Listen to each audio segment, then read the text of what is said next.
ఇక వివరాల్లోకి వెళ్తే జమ్మూ కాశ్మీర్లోని పహల్గాంలో పర్యాటకులపై ఇటీవల జరిగిన ఉగ్రవాద దాడి ఘటన అంతర్జాతీయంగా తీవ్ర విమర్శలకు దారితీసింది.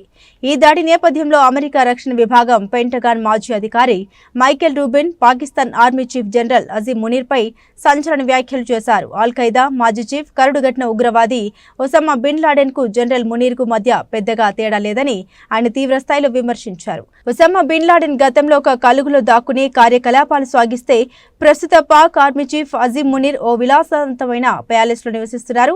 ఇదొక్కటే వారిద్దరి మధ్య ఉన్న ప్రధాన వ్యత్యాసం అని రూబిన్ వ్యాఖ్యానించారు.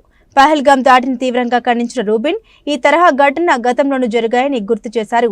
అమెరికా మాజీ అధ్యక్షుడు బిల్ క్లింటన్ భారత పర్యటనలో ఉన్నప్పుడు కశ్మీర్లో ఇలాంటి దాడి జరిగిందని, మళ్లీ ఇప్పుడు అమెరికా ఉప అధ్యక్షుడు జేడీ వాన్స్ భారత్లో పర్యటిస్తున్న తరుణంలోనే ఉగ్రవాదులు పర్యాటకుల్ని లక్ష్యంగా చేసుకున్నారని ఆయన పేర్కొన్నారు.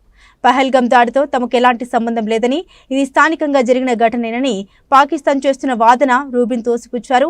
ఇలాంటి నాటకాలు పాకిస్తాన్ ఎన్ని ఆడినా ఆ దేశ అసలు నిజ స్వరూపం ప్రపంచానికి తెలుసన్నారు. ఈ దాడికి అమెరికా స్పందించాల్సిన అవసరం ఉందని నొక్కి చెప్పిన ఆయన పాకిస్తాన్ను తక్షణమే ఉగ్రవాద ప్రేరేపిత దేశంగా ప్రకటించాలి. అదేవిధంగా పాక్ ఆర్మీ చీఫ్ అజీం మునీర్ను అంతర్జాతీయ ఉగ్రవాదిగా గుర్తించాలని అమెరికా ప్రభుత్వానికి సూచించారు.